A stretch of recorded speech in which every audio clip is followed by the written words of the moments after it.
घर में सकारात्मक ऊर्जा बनी रहे, इसके लिए घर का वास्तु दोषों से मुक्त होना बेहद ज़रूरी माना जाता है। इसलिए लोग इन दोषों को दूर करने के लिए कई तरह के वास्तु उपाय भी करते हैं। इन्हीं उपाय में से एक उपाय है घर में कलावा बांधना।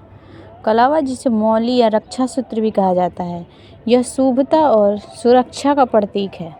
लेकिन कई बार अनजाने में गलत जगह पर कलावा बांध देने से घर में परेशानियां बढ़ जाती है। ऐसे में ये जानना ज़रूरी होता है कि कलावा घर में कौन सी दिशा और कौन सी जगह बांधना चाहिए। घर का मुख्य द्वार सकारात्मक ऊर्जा का केंद्र माना जाता है और कलावा एक शुद्ध धागा माना जाता है। इसलिए घर की चौखट पर इसे बांधा जाए तो यह रक्षा कवच का काम करता है। यह धागा नकारात्मक शक्तियों को घर में प्रवेश नहीं करने देता है। तिजोरी में बांधने से क्या होता है? तिजोरी या धन वाले स्थान पर कलावा बांधने से देवी लक्ष्मी का आगमन होता है। घर की तिजोरी, कैश बॉक्स या उस अलमारी के हैंडल पर कलावा बांधे, यह धन की वृद्धि करता है।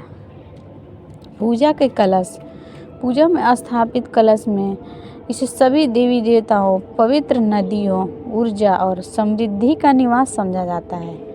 कलश में भरा हुआ जल जीवन, पवित्रता और समृद्धि का प्रतीक है।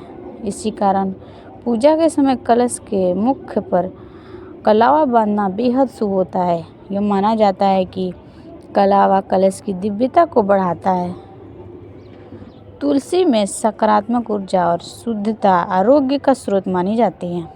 तुलसी के पास कलावा बांधना तुलसी के पास की नकारात्मक ऊर्जा को असर को कम करता है और सकारात्मकता बढ़ाता है।